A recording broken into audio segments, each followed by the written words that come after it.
नमस्कार, आप देख रहे हैं न्यूज चक्र। मैं अभिसार शर्मा और न्यूज चक्र में आज हम दो सवाल पूछने वाले हैं। मुद्दा नंबर 1, 21वें करगिल विजय दिवस पर प्रधानमंत्री नरेंद्र मोदी को पाकिस्तान की तो याद आई, मगर आखिर चीन के विश्वासघात पर अब भी क्यों खामोश हैं प्रधानमंत्री नरेंद्र मोदी? इस मुद्दे पर कांग्रेस के उपाध्यक्ष राहुल गांधी ने करारा हमला बोला है, उसकी भी हम चर्चा करेंगे। और साथ ही राजस्थान के अंदर जो सियासत चल रही है, जो कल्पना से भी विचित्र है, बहुत जबरदस्त खेल चल रहा है जिसमें मायावती कूद पड़ी हैं भारतीय जनता पार्टी को बचाने। राज्यपाल का किरदार बहुत ही विवादित है और उससे लोकतंत्र का जो मजाक उड़ रहा है उसकी हम चर्चा करने जा रहे हैं। मगर सबसे पहले हम बात करेंगे 21वें करगिल विजय दिवस की। प्रधानमंत्री मन की बात में देश से रूबरू हुए। उन्होंने अपने चिर परिचित अंदाज में, बहुत ही जबरदस्त अंदाज में पाकिस्तान को आड़े हाथों लिया। कहा कि पाकिस्तान ने हमारे साथ विश्वासघात किया है। मगर इस विश्वासघात के मौके पर क्या हम इस बात को लेकर भूल सकते हैं कि कुछ ही दिनों पहले हमारे अपने 20 सैनिक LAC चाइना के साथ लगी हुई लाइन ऑफ एक्चुअल कंट्रोल पर शहीद हुए थे? प्रधानमंत्री नरेंद्र मोदी को उस विश्वासघात की याद क्यों नहीं आती? मैं आपको बताना चाहूंगा कि प्रधानमंत्री नरेंद्र मोदी ने अपने मन की बात में करगिल के बारे में क्या कहा और उसके बाद मैं आपको बताऊंगा कि प्रधानमंत्री को चीन पर भी क्यों नहीं बोलना चाहिए। ऐसे स्वभाव के लोग जो हित करता है उसका भी नुकसान ही सोचते हैं। इसलिए भारत की मित्रता के जवाब में पाकिस्तान द्वारा पीठ में छुरा घोंपने की कोशिश हुई थी, लेकिन उसके बाद भारत की वीर सेना ने जो पराक्रम दिखाया, भारत ने अपनी जो ताकत दिखाई, उसे पूरी दुनिया ने देखा। आप कल्पना कर सकते हैं, ऊंचे पहाड़ों पर बैठा हुआ दुश्मन और नीचे से लड़ रही हमारी सेनाएं, हमारे वीर जवान, लेकिन जीत पहाड़ की ऊंचाई की नहीं, भारत की सेनाओं के ऊंचे हौसले और सच्ची वीरता की हुई। जबरदस्त बात प्रधानमंत्री नरेंद्र मोदी ने कही और मैं आपको बताना चाहूंगा, प्रधानमंत्री नरेंद्र मोदी से बेहतर इस बात को कोई और नहीं रख सकता था। मगर आज कुछ प्रश्न मैं आपसे पूछना चाहूंगा। आखिर क्या वजह है कि अब जबकि खबरें आ रही कि चीन अभी भी उन इलाकों में बना हुआ है जो कि भारतीय जमीन है, मगर प्रधानमंत्री ने अब तक एक बार भी चीन का नाम कहीं भी नहीं लिया, चीन शब्द का जिक्र नहीं किया। मैं आपको बताना चाहता हूं अभी ताजा स्थिति क्या है। बिजनेस स्टैंडर्ड की रिपोर्ट है कर्नल अजय शुक्ला की, जो इस वक्त आपके स्क्रीन पर हैं। ये वो कर्नल अजय शुक्ला हैं जिन्होंने मई के महीने में बता दिया था कि किस तरह से चीन हमारे घर में आकर बैठा हुआ है, मगर सबने अनसुना कर दिया। यही नहीं, अप्रैल में हमारी अपनी इंटेलिजेंस ब्यूरो ने चेतावनी दी थी कि वहां हलचल हो रही थी, मगर करगिल की तरह इस बार भी उनकी बात को अनसुना कर दिया गया। मगर इस वक्त ताजा स्थिति क्या बनी हुई है, इस पर आपको नजर डालनी पड़ेगी। पैंगोंग त्सो लेक के उत्तरी तट में इस वक्त जबकि खबर आ रही है कि फिंगर 4 से भारतीय और चीनी सैनिक पीछे हट गए हैं, मगर अब भी फिंगर 8 से 10 किलोमीटर अंदर चीनी सेना बनी हुई है। इसका अर्थ क्या हुआ? इसका अर्थ यह हुआ कि अप्रैल तक हम फिंगर 8 तक जा सकते थे। अप्रैल तक फिंगर 8 तक LAC था, मगर चीन अब भी फिंगर 5 तक बना हुआ है और फिंगर 5 से फिंगर 8 के बीच करीब 8 से 10 किलोमीटर का फर्क है। इसका अर्थ क्या हुआ कि चीन हमारी जमीन में 8 किलोमीटर बैठा हुआ है। मगर मन की बात में प्रधानमंत्री नरेंद्र मोदी इस विश्वासघात का जिक्र नहीं करते। दूसरा मुद्दा, देपसांग सेक्टर में चीन बातचीत ही नहीं कर रहा है। बकौल बिजनेस स्टैंडर्ड के चीन अब भी भारतीय जमीन में करीब 15 से 18 किलोमीटर बैठा हुआ है। यही नहीं, एक जगह है जिसका नाम है बॉटल नेक, इस पर चीन ने गतिरोध बना दिए हैं। नतीजा क्या हुआ है कि इससे पहले भारतीय सेना जहां जहां पेट्रोलिंग कर सकती थी, जहां जहां गश्त लगा सकती थी, अब वो नहीं लगा पा रही है। और वो कौन कौन सी जगह है आपके स्क्रीन पर? PP10 यानी patrolling point 10, PP11 patrolling point 11, PP11A, PP12 और पेट्रोलिंग पॉइंट 13। इन तमाम जगहों पर जैसा कि आप देख सकते हैं कि भारतीय सेना जो है वो गश्त नहीं लगा पा रही है, मगर प्रधानमंत्री नरेंद्र मोदी इस बात पर खामोश हैं। अब बिजनेस स्टैंडर्ड का एक और ग्राफिक जो बता रहा है कि भारत को कितना नुकसान कहां हुआ है। देपसांग में चीन पीछे नहीं हटा, 16 से 18 किलोमीटर का नुकसान। गालवान में चीन पीछे हट चुका है, 1 किलोमीटर का फिर भी नुकसान। हॉट स्प्रिंग्स में आंशिक तौर पर चीन पीछे हटा है, 1 से 3 किलोमीटर का नुकसान। पैंगोंग त्सो में आंशिक तौर पर चीन पीछे हटा है, 10 किलोमीटर का नुकसान, जो अब से कुछ देर पहले मैंने आपको बताया था। अब मैं आपके सामने रखना चाहूंगा कि इस मुद्दे पर क्या कहना है कांग्रेस के नेता राहुल गांधी का। कांग्रेस के नेता राहुल गांधी ने स्पष्ट कर दिया है कि चीन पर सवाल पूछने से हम देशद्रोही नहीं हो जाते। देशद्रोही वो हैं जो इस मुद्दे पर असलियत से लोगों का ध्यान भटकाना चाहते हैं। क्या कह रहे हैं राहुल गांधी, आप खुद सुनिए। It is pretty clear that the Chinese have entered our territory. This disturbs me. It makes, frankly, my blood boil. How can some other nation just come into our territory? Now, if you as a politician want me to keep quiet and lie to my people, when I'm absolutely convinced, I've seen the satellite photos, I speak to the ex-army people. If you want me to lie that the Chinese have not entered this country, I'm not going to lie. I simply will not do it. I don't mind if my whole career goes to hell, but I'm not going to lie. I think the people who are lying about Chinese entering our country are the people who are not nationalistic. अब news channel आज तक की इस खबर पर गौर कीजिए जो मैं आपको पढ़ के सुनाने वाला हूं। लद्दाख में लाइन ऑफ एक्चुअल कंट्रोल पर चीन के साथ हिंसक झड़प हुई है। इसके बाद तनाव कम करने की कोशिशों के बीच अब चीन हिमाचल प्रदेश से लगती सीमा पर सड़क निर्माण कर रहा है। हिमाचल प्रदेश के किन्नौर जिले का कुन्नू चारंग अंतिम सीमावर्ती गांव है। कुन्नू चारंग के ग्रामीणों ने चीनी क्षेत्र में रेकी करने के बाद यह दावा किया है कि पिछले 2 महीनों में चीन ने सीमा के करीब 20 किलोमीटर लंबी सड़क का निर्माण किया है। यानी कि क्या लद्दाख, क्या उत्तरांचल और क्या हिमाचल, तीनों जगहों पर चीन जो है वो घेरेबंदी कर रहा है। ऐसे में प्रधानमंत्री नरेंद्र मोदी इस बात पर खामोश आखिर क्यों हैं? क्या यह सवाल नहीं पूछा जाना चाहिए? मगर हम इस मुद्दे पर सवाल नहीं पूछ रहे हैं। हम इस मुद्दे पर अपनी सरकार को भी कटघरे में नहीं रख रहे हैं। हम मानो एक काल्पनिक मायालोक में बसे हुए हैं जहां ऑल इज वेल। और अब न्यूज चक्र में हम आपके सामने पेश करने वाले हैं बदनुमा सियासत का ये चेहरा। जी हां, राजस्थान में इस वक्त जो संकट चल रहा है, जिसमें इन 2 चेहरों की जो भूमिका है वो विवादों से घिर गई है। एक तरफ बीएसपी सुप्रीमो मायावती और दूसरी तरफ कलराज मिश्र जो कि राजस्थान के गवर्नर हैं। सबसे पहले बात मायावती की। मायावती ने लोकसभा चुनाव अखिलेश यादव के साथ मिलकर लड़ा। उन्हें 10 लोकसभा सीटें आ गईं और उसके बाद मानो वो धर्मनिरपेक्षता और धर्मनिरपेक्ष मोर्चे को पूरी तरह से भूल गईं। वो लगातार कांग्रेस के खिलाफ बयान देती रहीं। भारतीय जनता पार्टी के खिलाफ शायद ही इन्होंने कभी कोई बयान दिया। और अब आज ये 2 सवाल उनसे पूछने की जरूरत है जो आपकी स्क्रीन पर हैं। सवाल नंबर 1, मायावती आखिर क्यों आई हैं राजस्थान में बीजेपी के बचाव में? सवाल नंबर 2, मायावती को क्या अब बीजेपी सांप्रदायिक नहीं लगती? आखिर वो बीजेपी के समर्थन में क्यों आ गई हैं? और हम ऐसा इसलिए कह रहे हैं क्योंकि मायावती ने इस बात की घोषणा कर दी है कि उनके जो 6 विधायक हैं वो कांग्रेस सरकार के खिलाफ वोट दें। मगर इसमें मामला बहुत दिलचस्प हो चला है क्योंकि 10 महीनों पहले ही इनके 6 के 6 विधायक कांग्रेस में शामिल हो गए हैं। मगर इस पर मायावती क्या कह रही हैं या बीएसपी क्या कह रही है? आपके स्क्रीन पर वो लेटर। इसके अंदर बीएसपी ये कह रही है कि बीएसपी एक राष्ट्रीय पार्टी है, लिहाजा जब तक बीएसपी का राष्ट्रीय तौर पर कांग्रेस के साथ विलय ना हो तब तक इन 6 विधायकों के कांग्रेस में शामिल होने को जायज नहीं माना जा सकता। अब वो कौन से विधायक हैं बीएसपी के जो कांग्रेस में शामिल हो गए हैं? आपके स्क्रीन पर करौली से लाखन सिंह, किशनगढ़ बस से दीपचंद, जोगिंदर सिंह अवाना नादबई से, नगर से वाजिब अली, तिजारा से संदीप कुमार, उदयपुर वटी से राजेंद्र सिंह गुड़ा। अब अगर मायावती के या बीएसपी के इस तर्क को मान लिया जाए कि बीएसपी राष्ट्रीय पार्टी है और जब तक बीएसपी का कांग्रेस का राष्ट्रीय स्तर पर विलय ना हो तब तक इस विलय को सही नहीं माना जा सकता। अगर इस तर्क को अदालत मान ले तो अशोक गहलोत मुश्किल में है। मगर आपको कुछ बातों पर गौर करना पड़ेगा।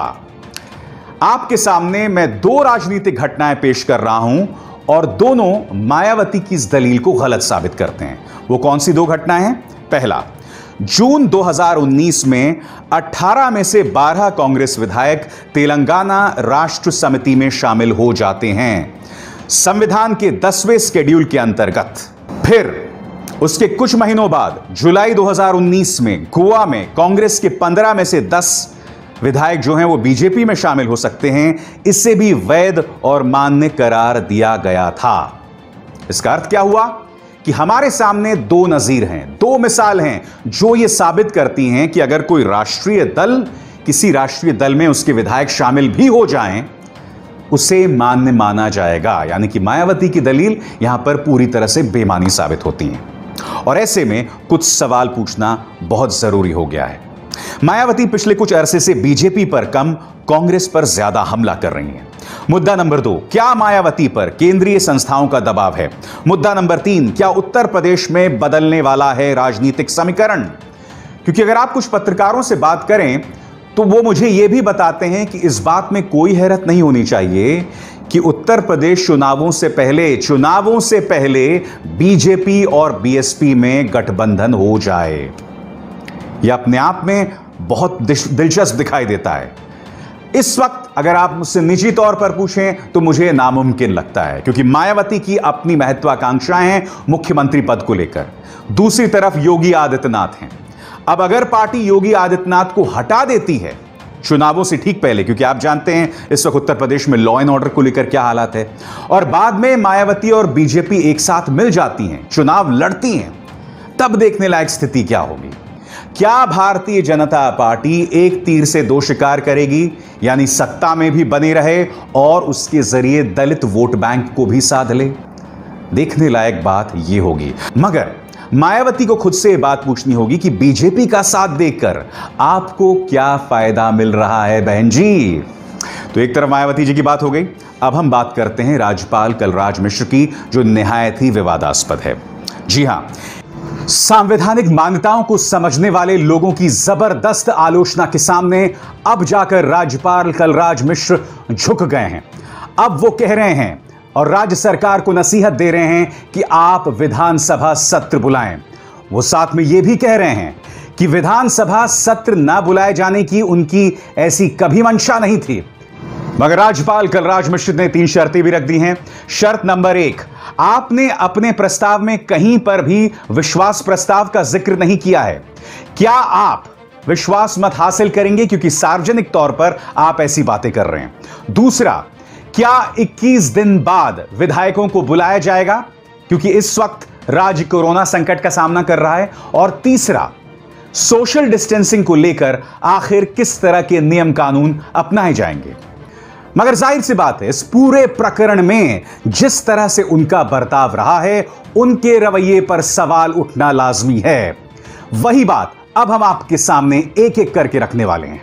जैसे कि आप जानते हैं कि राज्यपाल बाध्य होते हैं, उन्हें मानना होता है कैबिनेट की सिफारिशों को, यानी कि राज्य सरकार की सिफारिशों को। मगर अब तक कलराज मिश्र इसे सिरे से खारिज कर रहे हैं। जी हां, अशोक गहलोत ने अब कहा है कि मैं 31 जुलाई को कोरोना के ऊपर एक विशेष सत्र बुलाना चाहता हूं। इससे पहले जब अशोक गहलोत ने मांग की थी तो उसे सिरे से खारिज कर दिया था। क्या कहते हुए कि मामला इस वक्त सुप्रीम कोर्ट में है, लिहाजा जब उस मुद्दे का वहां फैसला हो जाए तब हम विशेष सत्र बुलाएंगे। अब आप जानते हैं कि इस मुद्दे को लेकर कांग्रेस ने अपनी याचिका पीछे ले ली है। अब कलराज मिश्र के पास कोई औचित्य नहीं बचता अशोक गहलोत की इस मांग को खारिज करने के लिए। मगर मैं जानता हूं आपके जहन में सवाल होगा कि आखिर कलराज मिश्र ये सत्र क्यों नहीं बुला रहे हैं। इसके लिए मैं आपकी स्क्रीन पर सिलसिलेवार तरीके से एक एक करके बात बताने वाला हूं। सबसे पहले, अगर सत्र बुलाया गया तो विश्वास मत पर वोटिंग होती है, तो संविधान में 10वें शेड्यूल के पैराग्राफ 2(1)(b) के अंतर्गत सचिन पायलट के खेमे के तमाम विधायक बर्खास्त हो सकते हैं। अगर सचिन पायलट के खेमे ने वोट किया अशोक गहलोत सरकार के खिलाफ तो इस पैराग्राफ 2(1)(b) के अंतर्गत वो बर्खास्त हो सकते हैं। मगर इस मुद्दे पर सचिन पायलट लगातार क्या कह रहे हैं? सचिन पायलट खेमे का कहना है कि यह धारा सिर्फ विधानसभा के अंदर विधायकों के आचरण पर लागू होता है, बाहर नहीं। यही वजह है कि ये लोग नहीं चाहते कि खेल किसी भी तरह से विधानसभा के अंदर शिफ्ट हो, क्योंकि जैसे ही मामला विधानसभा के अंदर जाता है तो सचिन पायलट से जुड़े तमाम विधायक जो हैं या तो वो डिस्क्वालीफाई हो जाएंगे या फिर डिस्क्वालीफाई होने के डर से वो लोग अशोक गहलोत के पास चले जाएंगे। यही डर सचिन पायलट को सता रहा है, यही डर भारतीय जनता पार्टी को सता रहा है और शायद यही डर राज्यपाल महोदय को सता रहा है। और यही नहीं, यह मामला जितना ज्यादा खिंचता है हालात उतने ही ज्यादा अस्थिर बने रहते हैं और हो सकता है कि इस वक्त जो विधायक अशोक गहलोत के पाले में हैं वो जंप करके बीजेपी या सचिन पायलट के पास आ जाएं। कम से कम यही उम्मीद सचिन पायलट और बीजेपी कर रहे हैं। ऐसे में मामले को अस्थिर बनाए रखने का यही एक मुद्दा, यही एक मकसद दिखाई देता है। मगर आज हम अदालत के एक अहम फैसले के आधार पर इस सवाल का जवाब देने वाले हैं कि क्या राज्यपाल विधानसभा सत्र बुलाए जाने की राज्य सरकार की मांग को खारिज कर सकते हैं। ऐसे में आपको गौर करना पड़ेगा सुप्रीम कोर्ट के नाबम रेबिया और बमांग फीलिक्स बनाम डेप्यूटी स्पीकर मामले में। इसमें फैसला क्या आया था यह मैं आपको पढ़ के सुनाना चाहता हूं। इसमें अदालत का यह फैसला था, the framers of the constitution altered their original contemplation and consciously decided not to vest discretion with the governor in the matters of summoning and dissolving the house or houses of the state legislature. यानी कि विधानसभा सत्र को बुलाए जाने और उसे भंग करने की ताकत सही मायनों में सरकार की होगी, राज्य सरकार की होगी, और ताकत गवर्नर के हाथ में नहीं होगी। यह इस फैसले से सामने उभर कर आया था। यही नहीं, इस फैसले में आगे यह भी कहा था, अदालत ने आगे क्या कहा यह भी मैं आपको बताना चाहता हूं। Such a nominee cannot have an overriding authority over the representatives of the people who constitute the house or the houses of state legislature. यहां नॉमिनी कौन है? यहां नॉमिनी है राज्यपाल, और राज्यपाल किसके नुमाइंदे हैं? वो है राष्ट्रपति के नुमाइंदे। और अदालत का यह फैसला कहता है कि जो राष्ट्रपति के नुमाइंदे हैं वो राज्य सरकार से ज्यादा ताकतवर नहीं हैं ऐसे मामलों में, खासकर विधानसभा सत्र बुलाए जाने को लेकर। तो देखा आपने इस मामले में राज्यपाल की भूमिका कितनी विवादित हो जाती है, और ऐसे में अदालत की खामोशी भी बहुत कुछ कह रही है। तो एक तरफ अदालतें खामोश, राज्यपाल पूरी तरह से बीजेपी के एजेंट के तौर पर काम कर रहे हैं, और मायावती भी भारतीय जनता पार्टी को मदद करने में कुछ कसर नहीं छोड़ रही। तो ऐसे में प्रियंका गांधी वाड्रा ने यह सवाल उठाया है कि पैंडेमिक्स के समय भी, यानी कोरोना संकट के समय भी, भारतीय जनता पार्टी प्रदेश सरकारों को अस्थिर कर रही है। मुझे बहुत अच्छा लगा जब जम्मू कश्मीर पूर्व मुख्यमंत्री ओमार अब्दुल्ला ने प्रियंका गांधी वाड्रा को यह जवाब दिया। उन्होंने ट्वीट करके कहा है कि सिर्फ कोरोना संकट के समय ही नहीं, किसी भी समय पर राज्य सरकारों को अस्थिर करना सही नहीं है। जी हां, अपने आप में यह एक सीधा संदेश जाना चाहिए भारतीय जनता पार्टी को। एक ऐसे समय जब देश जो है कोरोना संकट का सामना कर रहा है, राजस्थान की सरकार को अस्थिर करने की बात की जा रही है, मुद्दों को भटकाने की बात की जा रही है। आप जानते हैं, मैंने एक डिबेट देखा था, उस डिबेट के अंदर यह शख्स गौरव भाटिया जो आपकी स्क्रीन पर है, यह कह रहे थे कि मुझे सबूत दीजिए कि प्रधानमंत्री नरेंद्र मोदी ने कहा था कि हम 21 दिन में कोरोना के खिलाफ लड़ाई जीत जाएंगे। ये लोग कोरा झूठ बोलते हैं देश की जनता से, सफेद झूठ। सुनिए प्रधानमंत्री ने इस मुद्दे पर क्या कहा था, और आप खुद फैसला कीजिए। महाभारत से तुलना की थी इसकी, अब आप खुद फैसला कीजिए कि प्रधानमंत्री यहां क्या कह रहे हैं। साथियों, याद कीजिए, महाभारत का युद्ध 18 दिन में जीता गया था। आज कोरोना के खिलाफ जो युद्ध पूरा देश लड़ रहा है, उसमें 21 दिन लगने वाले हैं। हमारा प्रयास है इसे 21 दिन में जीत लिया जाए। देखिए, प्रधानमंत्री ने हमें वादा किया था हम 21 दिन में ये जंग जीत जाएंगे। अगर हम नहीं जीत पाए तो इसके लिए मैं प्रधानमंत्री को कटघरे में नहीं खड़ा करूंगा। मैं जानता हूं हालात मुश्किल है, मगर भारतीय जनता पार्टी के फूहड़, नॉन सीरियस प्रवक्ता देश की जनता को गुमराह क्यों कर रहे हैं? क्या यह सवाल उठना लाजमी नहीं है? अब यह माननीय है, सांसद हैं राजस्थान से हनुमंत बेनीवाल, इनका यह बयान आया था कि चूंकि इटली में जबरदस्त कोरोना फैला हुआ है, इसलिए सोनिया गांधी और राहुल गांधी की भी जांच कराई जाए। क्यों? क्योंकि ये दोनों इटली के रहने वाले हैं।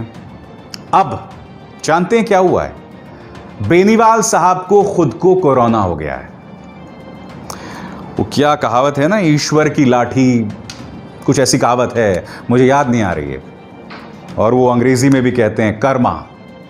तो मैं ये कहता हूं बीजेपी के नेताओं से कि इस तरह के वाहियात बयान देने से बचें और मुद्दे की गंभीरता को समझें।